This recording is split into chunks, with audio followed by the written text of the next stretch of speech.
22 साल का लड़का है, क्या कर रहे हैं? 5 इतने दिनों से जेल में है और ऐसा इंटेंशन नहीं दिखता है। As per the case of prosecution has narrated in the. जो लड़का पैसे मांगने आया था वो तो इनका भाई हुआ ना, 1000 रुपये मांगने जो आया था। तो ऐसा लगता है sir some trivial dispute was there, हाँ। और वो ऐसा इस कैजुअल मैनर में हल्की सी मारपीट हुई। वो डॉक्टर उसने खुद कहा है उसके स्टेटमेंट में, आई विटनेस ने, कि इसने कहा था कि अगली बार करोगे तो जिंदा नहीं छोड़ेंगे। मीनिंग देयर बाय कि उस दिन तो जान से मारने की मानसिकता नहीं अगली बार थी। का तो मौका ही नहीं मैंने उस दिन तो जान से मारने की मानसिकता नहीं थी। Intention was absolutely missing. कुछ है नहीं सर। है सर, इसमें अब कोई सर, ये तो सिमिलर एक्ट में वो बेल मिल गई सिमिलर है। एक्ट में नहीं मिली है, वही देख लिया नहीं हमने। नहीं, एक्ट तो सिमिलर एज को कंसीडर किया है, तो उनको 20 में मिली, हम 24 में। अगर आज हम ये कहेंगे कि वो गलत है तो उचित नहीं रहेगा हमारा कहना। ठीक है, आप तो मेरिट पर जब जिस दिन बहस करना चाहें कर लीजिएगा, आप इतने श्योर हैं तो। हमारा कहना सर है कि looking to the entire case, no case of थेमनेट 2 of the IPC is not out. 304 का भी तो नहीं बन रहा। पार्ट 2 का ही बनेगा सर। अगर सिंगल ब्लो होता तो हम उसको पार्ट 2 में ले जाते आपके बगैर बोले हुए। पैरा 18 में देखिए, एक भी इंजरी किसी वाइटल पार्ट पर नहीं है। अच्छा, फेफड़ा फट गया, वो वाइटल पार्ट नहीं है। आप देखा था जिसने एमएलसी की डॉक्टर ने, वो तो कह रहा कि कोई भी पेट में या कहीं चोट नहीं थी पैरा 18 में। कौन है एमएलसी के डॉक्टर साहब? डॉक्टर मसूद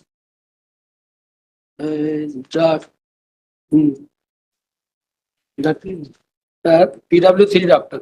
चोट क्रमांक 6, बाई जांघ में खरोंच। उक्त सभी चोटें आहत एवं अभी साहब सिंगल ब्लो का केस नहीं है, हम तो थंब रूल पे चलते हैं। 304 में तो नहीं ले जाएंगे हम, भले आपका एक्यूटल हो जाए, 304 में तो नहीं ले जाएंगे। वो एक्यूटल करना है कि नहीं करना वो मेरिट पे देखा जाएगा। Sir so far suspension is concern, 22 साल का लड़का था, पिता के साथ डिस्प्यूट हो रहा था, उसका पार्ट तो पिता के साथ उसके भाई पैसा मांगने के लिए आया था। हाँ, तो अब ये तो सर पूरा तो प्रोसिक्यूशन अपना फैक्ट लेके नहीं आता, अपना पार्ट तो सप्रेस करता है। किस मैनर में आया, क्या बदसलूकी वहां हुई, तो due to some trivial dispute पे। आपने क्रॉस एग्जामिनेशन में पूछा होगा ना, देखते ना आई विटनेस कौन है।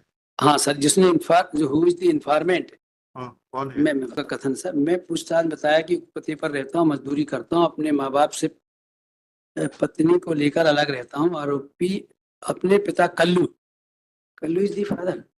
मजदूरी देने कहकर मैंने इमली का पेड़ काटा था, जिसकी 1000 रुपये मजदूरी हो गई थी, किंतु पिताजी द्वारा मजदूरी के 1000 रुपये नहीं दिए, जिससे करीबन 1 साल हो गया। तो मैं 5/1/14 को शाम करीब 7 बजे पिता से पैसे मांगने के लिए गया। पिता से बोला कि परेशान हो गया हूँ, मजदूरी के 1000 रुपये दे दो। तो पिता ने गालियां। तभी मेरा छोटा भाई ब्रजेश घर से डंडा लेकर आया और मुझे गालियां, सिर में डंडा मारा। पिता कल्लू ने भी डंडा लाकर मेरी पीठ, दोनों हाथों में तथा पैरों में डंडा मारा। जो पीठ की चोट है वो assaulted by the father.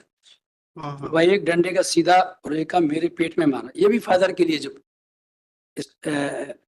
Stomach की इंजरीज जो बता रहा है, it is caused by father, जिससे अचेत होकर गिर पड़ा, चोट लगी, जोर से दर्द होने लगा।